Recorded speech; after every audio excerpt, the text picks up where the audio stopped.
Hello, everyone. There's been a lot of conversation about a drone wall, something that is now being considered by European nations, especially those who have been aiding Ukraine as it continues to defend itself against Russia. And the more mysterious drones and airplane flyovers we see, the more it is sinking in among the European nations that Russia is not going to stop unless stops. Danish President Mette Frederiksen told reporters recently that there's only one country that are willing to threaten us, and it is Russia. Well, I mean, it's technically not true because there are other countries, they're Russia's allies, like North Korea, like China, like Iran. But Russia is definitely the closest. So while countries of the world, particularly US, with its vast network of military bases, has its citizens, in danger potentially from Russia's allies, Russia is right there. So this is not so much the only country that threatens them, but it is definitely the biggest and the closest. So the nations are talking about a joint defense project because no one country could possibly sustain this. This has to be an extensive commitment geographically, because look at the length of Russia's border with Europe, right? So everybody has to pitch in. That said, drone wall is not actually going to be a physical wall. It's not like that. Plus, it would be pointless. Drones fly. You couldn't build a wall high enough to keep them out.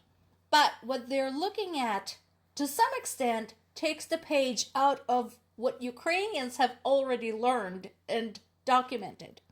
Namely, a network of small, portable tactical radars and sensors to detect drones.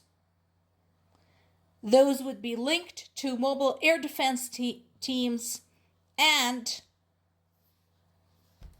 potentially something with rapid cannon fire that could shoot them down. I would also imagine that with a collective set of resources, the system could eventually become advanced enough to tell the difference between different types of drones. So one of the biggest problems in Ukraine right now is when Russia sends forth hundreds of drones, some of the drones are decoys. Their only purpose is to force Ukrainians to use up the valuable ammo on fakes. And there's no time to figure out which ones are which, especially when they're crowded up like that. So it would be interesting to see what this collective comes up with from the technology standpoint, because it would be really cool if they could ignore the fakes, detect the reconnaissance and armed drones, and then deal with them accordingly. What would be particularly interesting is if they could tell apart the armed drones carrying something dangerous, some kind of dangerous payload, and the reconnaissance drones, destroy the armed ones, bring down the reconnaissance ones to see where they came from, what kind of information they're collecting, all of that stuff, because that would be invaluable in terms of gathering intelligence. Know your enemy. And it's also possible that as a matter of defense, as part of the shield, they might borrow another idea from Ukrainians, which is frequency jamming, that has been used very successfully which basically causes the drones to lose their way. It renders them deaf, blind, and mute, at which point they either drop out of the sky or they go back where they came from. We'll see. I want this project to get underway. I think it is a hopeful step in the right direction. It is another good reason for Europe to set aside their differences and look at their risks objectively, especially when it comes to having a neighbor like Russia next door. Case in point that Russia is not a good neighbor to have next door. France had just detained one of Russia's shadow tankers. And we talked about the shadow fleet, why it is such a problem.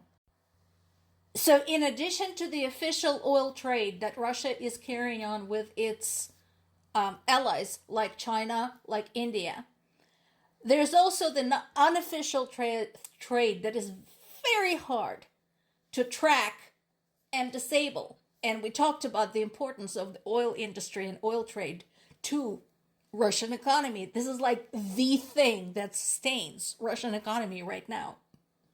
So the shadow tankers, to those who don't remember or don't know, is basically a network of ships under various flags from various nations that are carrying Russian oil. But because they're under someone else's flag, it becomes difficult to trace where did they load up, where is their cargo coming from. And of course, there's a separate set of rules that applies when a ship that is supposedly from one country is carrying cargo that belongs to another country. So France has detained one. 2 people were arrested from that ship. And kudos to France. I'm glad they didn't just escort the ship out of the French waters and basically just, wash their hands of it. This is, again, an important step in the right direction, like accountability. Meanwhile, of course, the war still continues, and Russia is seriously targeting Ukraine's infrastructure. Now, Russia claims that this is military infrastructure. However, if you look at what it is actually hitting, it is not military. It has nothing to do with military. It's basically civilian stuff that powers cities. That's it. Supplies electricity, water, gas to ordinary civilians.